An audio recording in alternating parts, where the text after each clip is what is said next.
ဘာစီလိုနာအသင်းဟာမနေ့ကရှင်ပြိုင်ကစားခဲ့တဲ့လာလီဂါအင်ကွင်းပွဲမှာဘက်ဒစ်အသင်းကို3-2နဲ့အနိုင်ရရှိခဲ့တာကြောင့်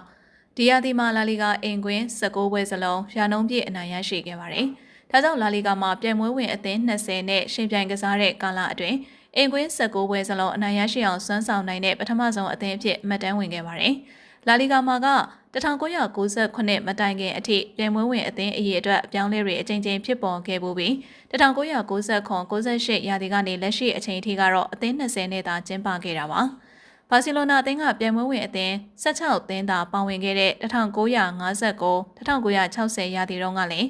လာလီဂါအင်ကွင်း15ပွဲစလုံးအနိုင်ရခဲ့ပြီးအခုအဲ့ဒီရာသီနောက်ပိုင်းပထမဆုံးအကြိမ်စွမ်းဆောင်နိုင်ခဲ့တာဖြစ်ပါတယ်။ပြိုင်ပွဲဝင်အသင်း18သင်းနဲ့ရှင်ပြိုင်ခဲ့တဲ့1985-86ရာသီတုန်းကရီရဲ့အသင်းအင်ကွင်း18ပွဲစလုံးအနိုင်ရရှိခဲ့ပြီးနောက်ပိုင်းပထမဆုံးအကြိမ်စွမ်းဆောင်နိုင်တဲ့အသင်းအဖြစ်လဲမှတ်တမ်းဝင်ခဲ့ပါတယ်။ဘာစီလိုနာအသင်းကကွင်းသစ်စောင်းလုံနေမှုကြောင့်ဒီယာဒီမှာကွင်း3ကွင်းကိုအင်ကွင်းအဖြစ်ပြောင်းလဲအသုံးပြုခဲ့ရပြီးထူးခြားတဲ့စံချိန်မှတ်တမ်းသစ်ရယူနိုင်ခဲ့တာပါ။